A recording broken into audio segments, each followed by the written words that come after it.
খালেদা জিয়ার জানাজা এবং দাফনকে কেন্দ্র করে ব্যাপক প্রস্তুতি শুরু হয়েছে সকাল থেকেই।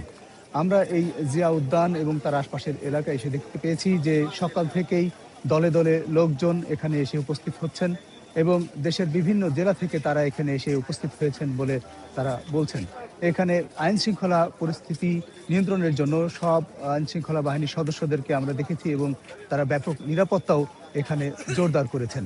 এখানে র্যাব, পুলিশ, সেনাবাহিনী, বিমান বাহিনী, বিজিবি, সব আইন শৃঙ্খলা বাহিনীর সদস্য, পুলিশ ব্যাপকভাবে মোতায়েন করা হয়েছে এবং এই যে সংসদ ভবনের উত্তর পাশের যে সড়কটি এবং জিয়া উদ্যান এবং সংসদ ভবনের মাঝামাঝি যে সড়কটি, সেই সড়কটিতেও কোনো ধরনের যানবাহন কিন্তু প্রবেশ করতে দেওয়া হচ্ছে না এবং জিয়া উদ্যানে যেখানে সমাধিস্থল সেই জায়গাটিতেও কিন্তু সবাইকে প্রবেশ করতে দেওয়া হচ্ছে না। সকাল থেকেই জিয়া উদ্যানের সামনে যে জায়গাটিতে সমাধিস্থল, সেখানে অসংখ্য নেতাকর্মী সমর্থকরা এখানে ভিড় করেছিলেন এবং সেই মানুষজনদেরকে কিন্তু সকাল 8:30টার পরে আইন শৃঙ্খলা রক্ষাকারী বাহিনী এই সড়ক থেকে সরিয়ে দিতে দেখা যায় এবং র্যাব, পুলিশ, বিজিবি এবং সেনাবাহিনীর সদস্যরা এখানে পুরো এলাকাটি কর্ডন করে ফেলে। সাবেক প্রধানমন্ত্রী খালেদা জিয়াকে এখানে রাষ্ট্রীয় মর্যাদায় দাফন করা হবে। দুপুর 2টায় জানাজার শেষে জানাজাটি হবে সংসদ ভবনের দক্ষিণ প্লাজা এবং মানিক মিয়া এভিনিউ এই এলাকাটিতে।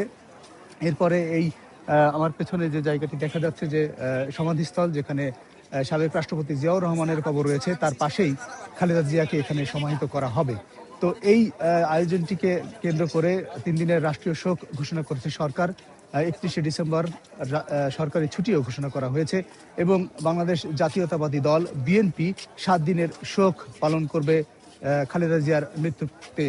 এবং আপনারা জানেন যে 30শে ডিসেম্বর খালেদা জিয়ার মৃত্যু হয় এবং আজকে তার জানাজা হবে দুপুর 2টায় সংসদ ভবনের দক্ষিণ প্লাজা এবং মানিক মিয়া এভিনিউতে। আর তার দাফন হবে এই জিয়া উদ্যানে, যেখানে সাবেক রাষ্ট্রপতি জিয়াউর রহমানের কবর রয়েছেন, সেই সমাধিস্থলেই তার কবরের পাশে। এই জানাজা এবং দাফনকে কেন্দ্র করে সারা বাংলাদেশ থেকেই বিএনপির নেতাকর্মী, তৃণমূলের নেতাকর্মী এবং তার সমর্থকরা কিন্তু উপস্থিত হতে শুরু করেছেন। আমরা এখানে যারা উপস্থিত হয়েছেন তাদের সঙ্গে কথা বলে জানতে পেরেছি ভোর থেকেই তারা এখানে উপস্থিত হচ্ছেন।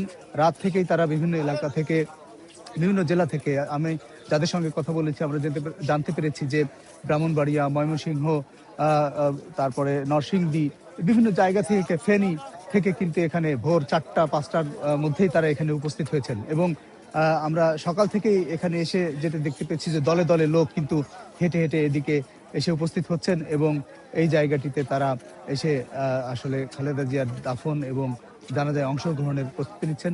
তারা অনেকেই কালো ব্যাজ ধারণ করেছেন শোক প্রকাশের জন্য। এই হচ্ছে এখানকার পরিস্থিতি সকাল থেকে।